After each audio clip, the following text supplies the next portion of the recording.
La Cobra Ruiz, undefeated professional boxer and the new WBC world champion.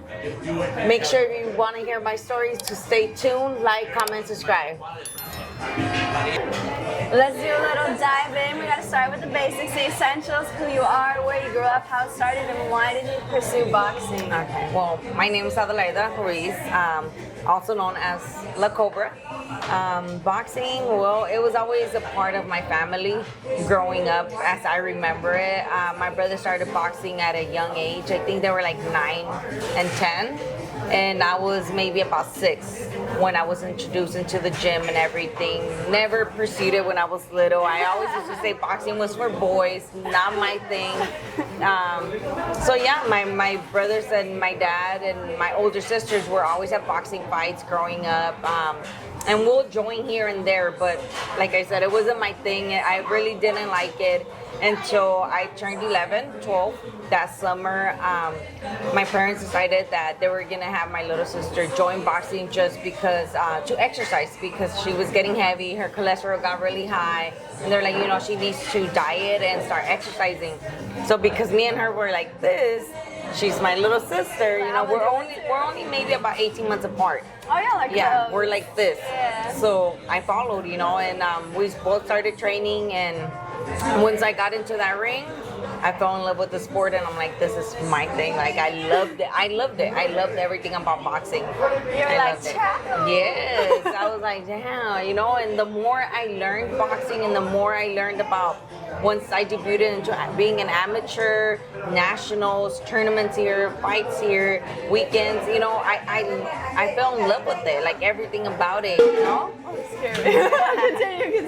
I fell in love with it and everything about it. You know, it's such a great sport for kids. In my understanding, I learned respect, discipline. I learned how to be responsible. You know, so yeah, and I just, you know, became.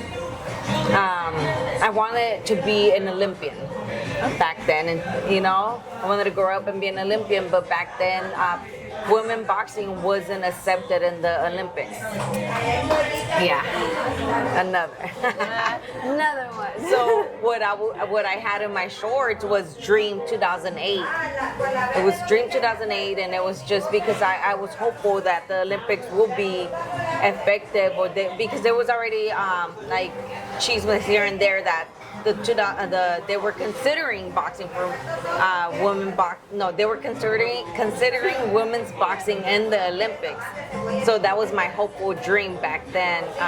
But I became pregnant in 2006 at 17, so that dream just had to be placed on pause. Yeah, how was that? You know, like having to put that dream on pause and focus on your child. That takes a lot of heart. Oh man, it was tough. I was 17 when I had him. I turned 18 maybe 3 weeks after, and I was so determined that I was gonna go back to boxing at that time. And you know, I had my dad's help, I had my mom's help, but I did breastfeed my child, so it was more complicated than I thought. I did go to nationals. I think he was about 8-9 months when I went back to nationals in Colorado. You're like, no break. Yeah, no break. I was still boxing pregnant. I was still working out pregnant. I was still running. So there was no break in between at that time, but it was hard. You know, it was so hard because my kid needed me there, you know. So, yes, I did go to nationals in 2007. I got the Browns out there in Colorado Springs, but I decided to put it on hold because it was just so hard. It's just, you know, tenía mamitis. He wanted me there. So that's your baby. Yes, and I left them at 8 months for almost a week, you know, with my mom, and just I realized, like, you know, I'm being selfish. That's how I see it. I'm being selfish because, you know, he needs his mom. So yeah, I put it on hold. I'm like, you know what? I'm gonna dedicate myself to my kid. And well, then I got another surprise. I got pregnant again, and I got pregnant again. So I have 3 kids now. So Yeah, but Do you feel like that was a part of your path, having to put that pause? Oh. And how did that pause like affect the future for you? It did not affect the future for me. It didn't.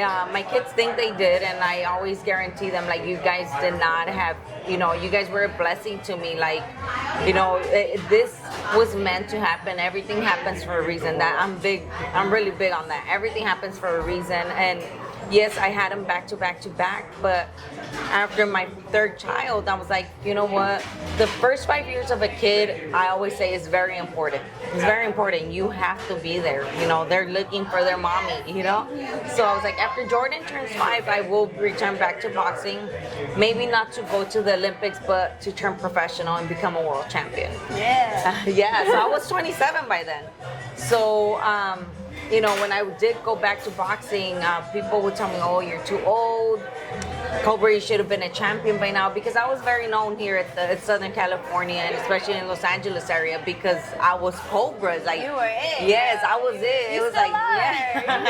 You Thank you. Thank you. Yeah, no, I was very known. People knew me. They knew who was Cobra. They knew who was my dad, you know.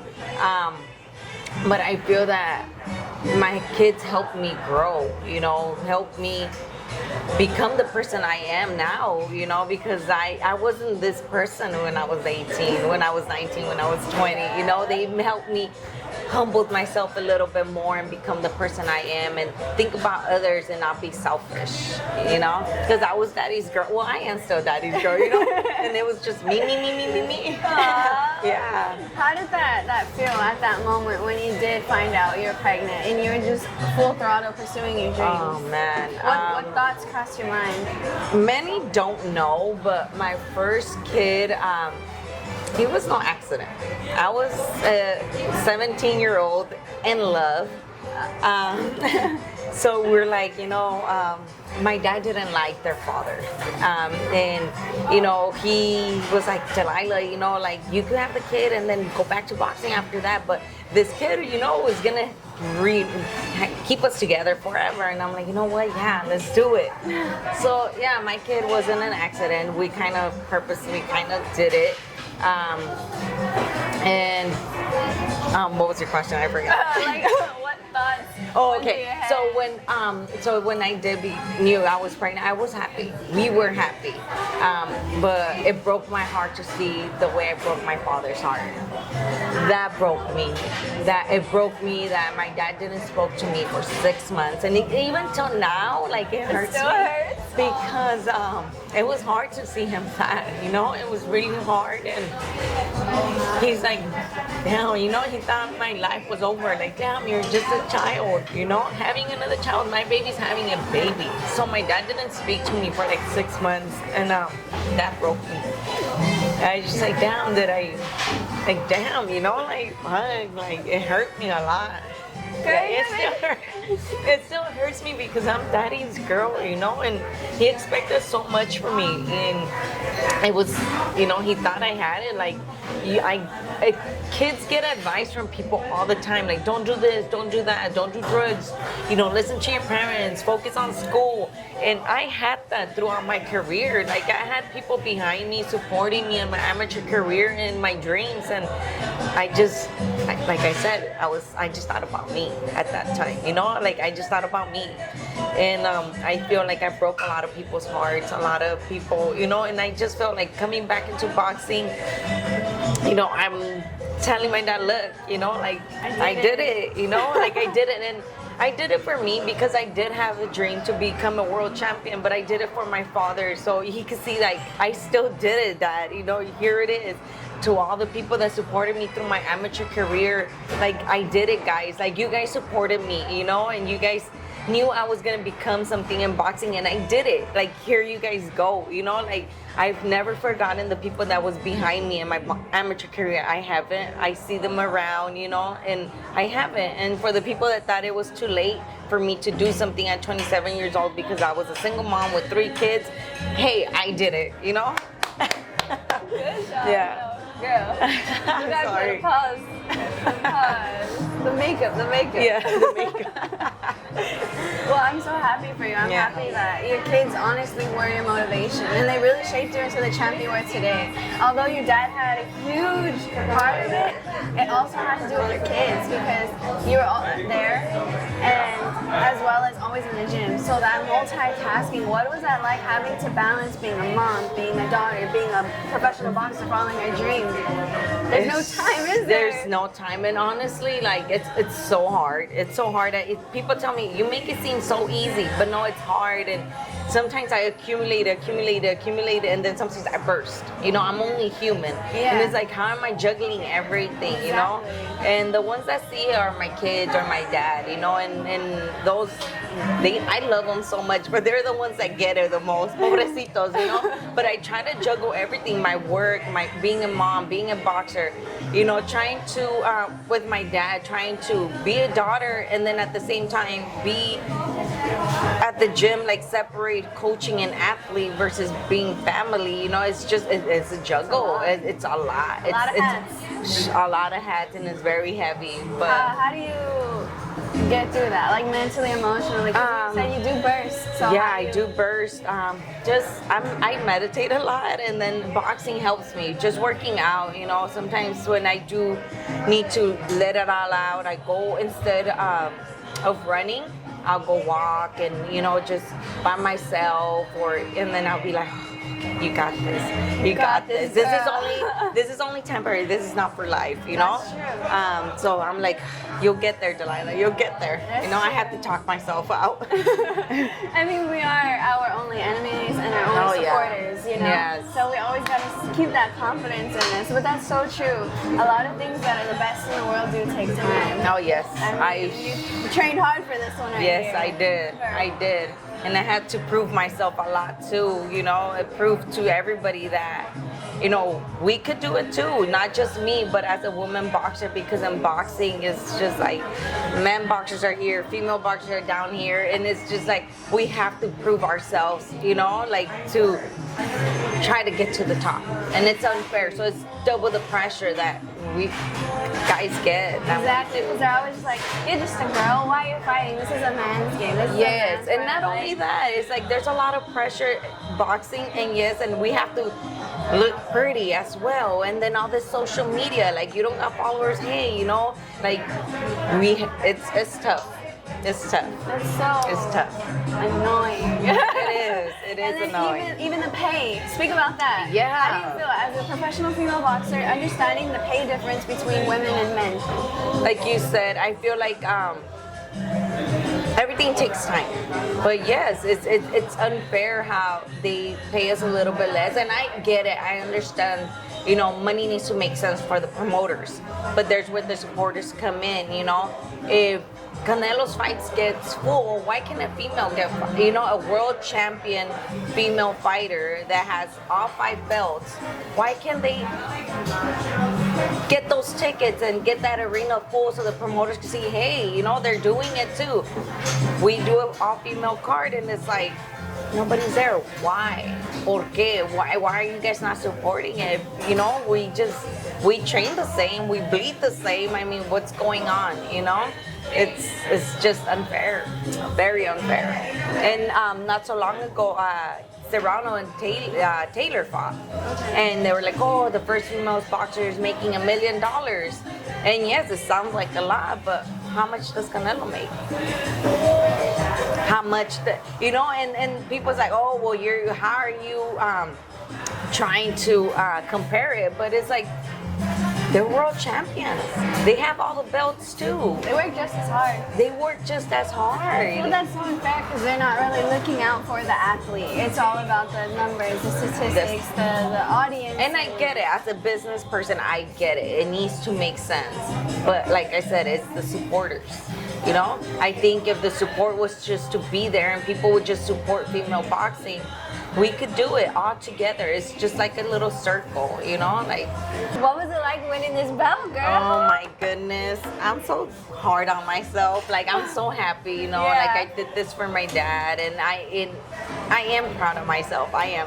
But I feel like I could have done better in the fight. Why? I'm always just, I'm my biggest criticizer, and I you know, like I did what I had to do, but I could have done better if I would have listened to my dad more in the corner and actually did what we worked on. But I was so focused on other stuff in the fight, like her head not hitting me, like the first time we fought, because this was a rematch. Yeah. So I was really kind of trying to keep her head away from my head so I wouldn't get cut or another cut wouldn't happen like our first fight. But she's holding the belt. Was amazing. I mean, and Costa Rica is amazing. Like they had so much support. The arena was full, and when I got off from the ring, like everybody wanted to take pictures of me, and they loved me, you know. But holding the belt felt amazing. Like, damn, I did it. I did it. But then I was holding a belt that wasn't mine, so I had to kind of give it back. And yeah, I just got this one yesterday. The WBC was amazing and just awarded me with this amazing belt on Friday. And they also awarded my dad for WBC trainer's belt. They gave him his own belt. And they surprised him and they surprised me. Like, I knew they were gonna give him something. Yeah. I just didn't know it was that. And I didn't know they had my belt ready for me. So they, you know, it was kind of a big surprise and emotional moment. So yeah, it's real. I mean, it's a blessing. I'm very grateful, and you know, and it's God that has given me the strength and the courage to continue, because that's all I pray for. Just give me the strength to continue. Please, please. I know it's a very difficult sport, girl. Very. Cardio, like I just went up. And not only that, like honestly, it's the life changing. And this past year, like I finally got it, understood. Like it's a lot of discipline, and you know, when I'm in camp, like I let go of everything. And this is the first camp that I did that, and I'm like, and it felt great. And then now I understand why boxers go away from their family and then they train in a camp where it's just their team and them, you know. Now I get it. Unfortunately, I can't do that because I do have to work my 8 to 5 job. But I wasn't out there with my family to events, birthday parties. I missed 4th of July. I missed a lot. Memorial weekend with my, you know, like I missed a lot of things because I was just training home work. I wasn't out with my kids anywhere, you know. Like usually I take them out to the movies, amusement parks, but it's just mentally it's exhausting and it's very hard. Yeah. I think it's easier the exercise part, like the cardio, like you said. But mentally, it's so draining and it's more hard. Yeah. What was that like, having to be distanced? Because that's kind of like, that goes back to you, like feeling selfish, right? Because you're like, this is for me. Yes. But like, do you feel your kids understand? My kids understand. They totally get it, and I love that about them, because before they used to be like, Mom this, Mom that. This time they were like, hey, Jordan, stop, because she has a fight. Oh, okay, after you fight, Mom, after you fight, you know? That's so cool. Yeah, no, my kids support me at 100%. Like, I love how my kids are just like behind me, and they see me as a role model, and I'm like, they see me as their hero, you know, and they tell me, and they tell their teachers, and they understand, you know? Like, my daughter, they just told her yesterday at the fights, like, how is it? I don't know what they told her. And she's like, yeah, my mom had us eating all healthy for like the 8 weeks straight. We couldn't eat no junk food. Oh, she was eating nachos. And they were like, are you enjoying them? She's like, yes, we were eating super healthy. So, you know, we changed everything around the house just so they could just be with me. Yeah. And then, you know, I eat healthy, they eat healthy. They're not eating no other food, you know. That's sweet. Let's have a heart to heart. Okay? What are some of like the deepest things that you had to go through to get to this? Oh man, a lot. There's like a lot of things people don't know. Go ahead, baby girl. It's a safe space and it's your story and made you who you are today. So it's a lot. It's just, you know, I devoted myself to God, because I even though I grew up in a Catholic home with my parents and we were always at church every Sunday, I didn't know, or I didn't see myself so close to God until after my 3rd child. And after my 3rd child, you know, God has proven to me He's been there with me. Like, He's like, hey, Delilah, like, don't ask me why. Like, everything happens for a reason, and God has been there with me through it all. This past year, I changed a lot because I can't. It's okay. Like their father, you know, he hasn't been there for them, you know, and but he's an addict, you know, and I've been through a lot with him, and you know, I knew, and I was trying to help him out, you know, but I've been through domestic violence. I almost got killed by him, and I've never said anything, you know, like I just kept everything to myself. Never said anything. Yes, cops got involved, but I knew God had a purpose, you know, and if I was still there, and then I was going through all this, and I was trying to help him, and I'm trying to be a mom, and I'm trying to be a, you know, this and that. There goes with the hats, you know. I just felt that all this past year has been so good to me, and I've been, I just can't, you know, people don't know what I've been through, you know, like it's so hard to even explain it. Like I'm still here, you know, I'm still here for a reason. I could have been killed, and people don't see it, and I don't show it, but I'm still here. So, and I'm holding this, you know, and I hear Dad, you know, I did it, you get me? But this past year has been amazing. Like I'm still here, get me? I left a violent relationship. I healed myself all through boxing, people not knowing, you know, not putting it through my kids, like not trying to hurt my kids and not leaving them in a toxic relationship, putting my kids first, putting everything first, you know, not being selfish. And I started loving myself. That's amazing. I started loving myself, and I put my kids first, you know, and I healed me, and I did this, you know, like you don't even know. Like I knew God was with me through everything, and I have a purpose. I haven't gotten to my purpose yet, but I will. This is not my purpose. This is just for my dad and me, you know, and to show him I did it. But I have a purpose in life, and I will get to that, you know, I am. And I see it, you know, when people reach out to me like, hey, you inspired me, or hey, you know, you're beautiful, I love your testimony, and you guys don't even know what I've been through. But I will say it, and I will reveal it one day, and, you know, put it out there, like, you know, don't give up. God is good, God is amazing, and you guys will get to a point where you guys feel the same way I feel, and get to your happiness, you know, it's amazing. So me getting to this belt took a lot. Like I said, not just mentally, physically, but emotionally. It took a lot. It took a lot. Well, I'm so glad you kind of found yourself again. I did. And you shaped yourself into the person that you wanted to become, not only for yourself, but for your kids as well. To be involved in that type of environment where you're getting, it's just toxic. Very. Plain and blunt. Very toxic. And having your kids around that, it takes a lot of strength to pull yourself out of there too, along with your kids, and then still pursue this. So congratulations, I'm so proud of you. I feel like you needed to hear that. You did great. You did amazing, Mama.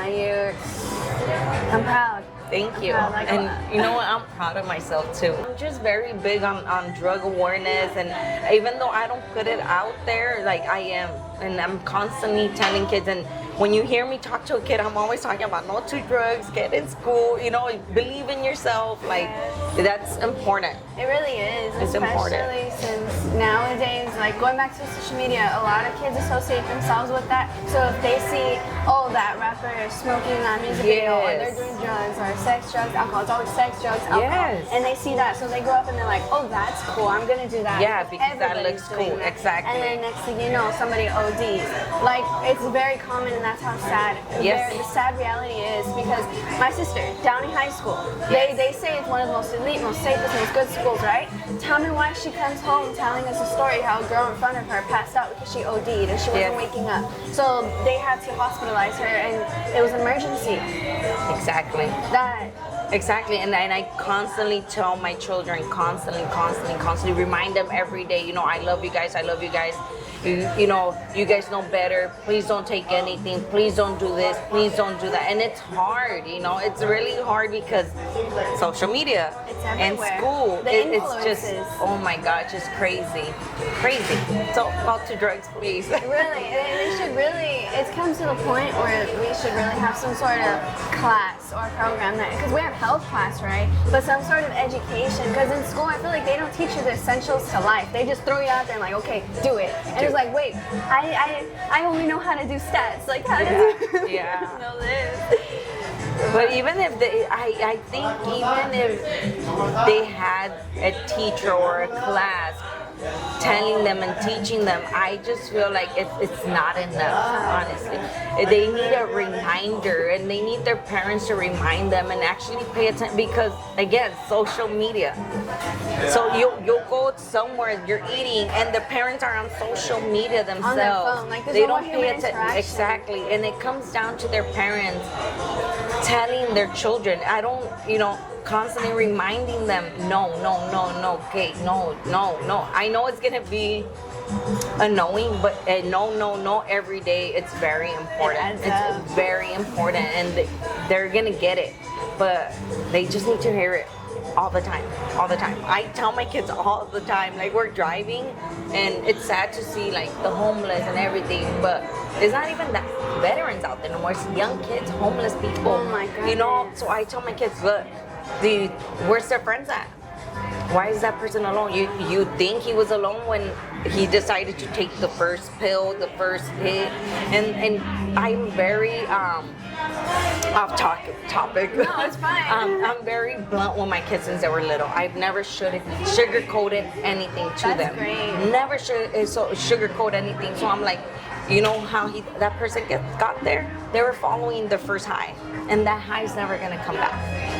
And I tell them, I grew up in Linwood where there was drugs everywhere. There's people doing drugs in the restroom. Yeah. You know, and for me to say no and peer pressure not to get to me, like, oh yes, I will get, hey, stop being it, just do it, you know. It never got to me because I was always scared to be that one person. Exactly. You know? Exactly. I've never come down from their high, so it's a constant reminder to these kids to no to drugs.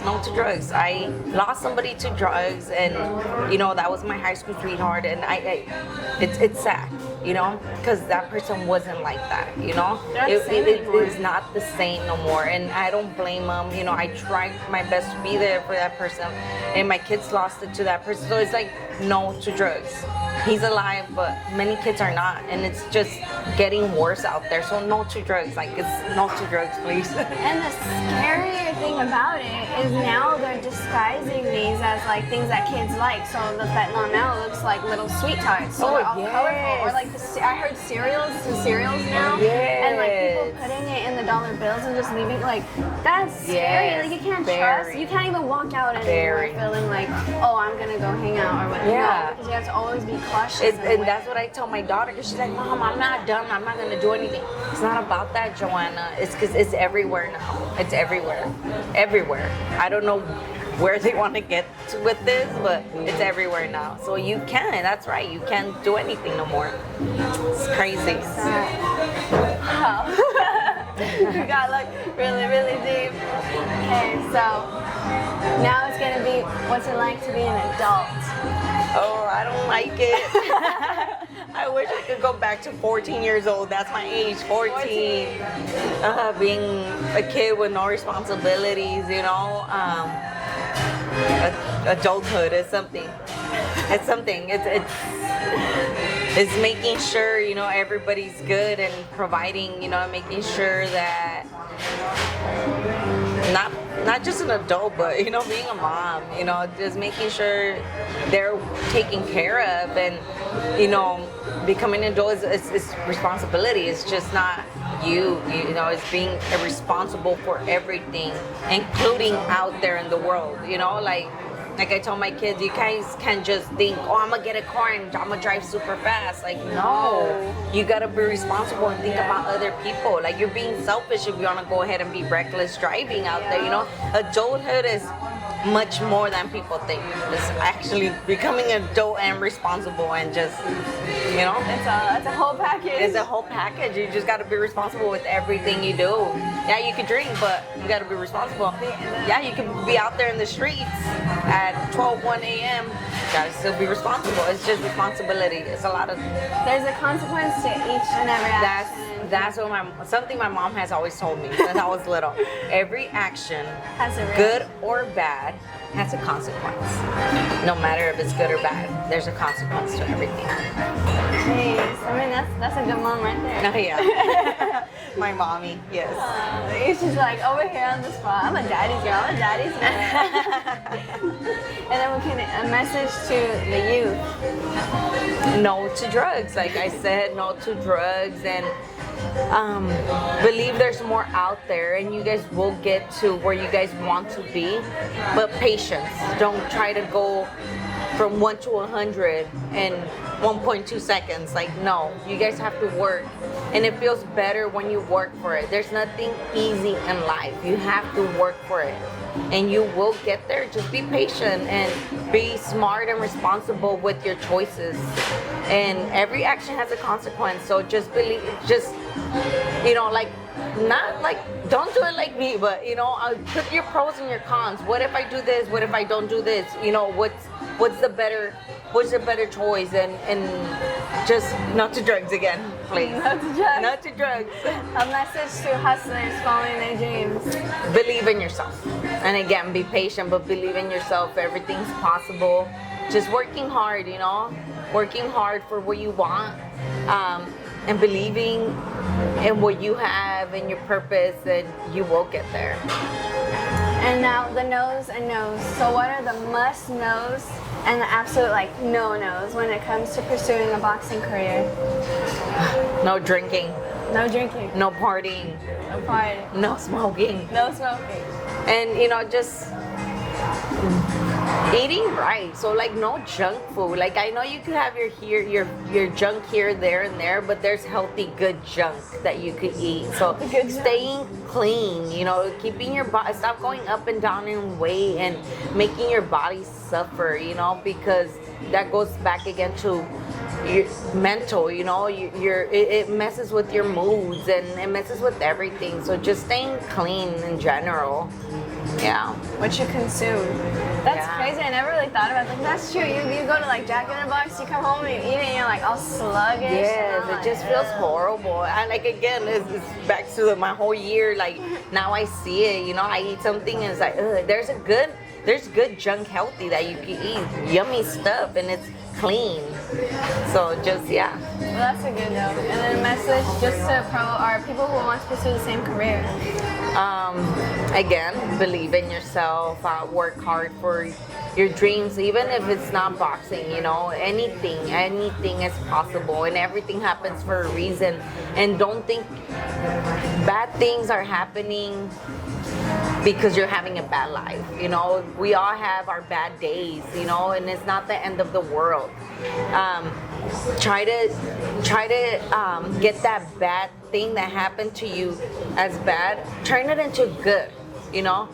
Turn it into a positive thing. Like, you know, I fell, you know, like, let's say, example, I fell, I tripped here, but it could have been worse. It could have happened outside, and I could have, you know, like, hurt or injured my ankle. Like, it just turn everything to a positive reason, like a positive thing. Like, just be positive about life. Like, I know bad things happen, like, you know, but if you turn it into a positive thing, it's better. Like, even if you're like for example, like me, let's say my car just stops working, and it's like, fuck, I could be like, damn, man, everything happens to me. Like, no, what if it would have happened in the freeway? Like, then what? So good thing it happened here at home, you know, like things like that. Just turn everything negative to positive, and you'll see life as a better I guess better life. Just be happy. It's just so smile. tough to like for people to pursue that and to make it into a positive thing, because think about all the people who go through trauma. You're like 1 in a million status. Like, honestly speaking, because a lot of people who do go through trauma, especially back-to-back trauma, they don't really pursue a positive path. They either go drugs, alcohol. Yeah, and I see it a lot because I like to hear a lot of people's stories, and I hear it like, oh, they went through this, they went through that, drugs. And it's like, no, turn it into a positive thing. Like, you're right. Like, I'm blessed. God is amazing, and He's good. Yeah, like I feel people do, as it is sad, tragedy that they have to go through that, but I think it's just so they can share their story and build more of an awareness for others, so they don't have to go through the same thing. Or people who are in a familiar environment, at least they have an idea and they're like, okay, I get the get-go. You know? So we need more of that. Thank you for sharing your story. Thank you. Dude. Thank you. There we go. We got young girls that wanted to become pro boxers, have the champ here, talking about everything I had to go through, from a toxic relationship, domestic violence, drugs, having a child young, but then still coming back. Still coming back, and you have the physical proof right here. All right, well, you're here, folks. As always, be kind, support each other, keep hustling. Share your apps and socials so people can follow you. At Instagram at La Cobra_Ruiz, or Facebook Adelaida Ruiz, and my YouTube channel, but I don't really post nothing, but you guys can still subscribe. Maybe one day. Maybe one day. Well, you heard it here, folks. Keep hustling.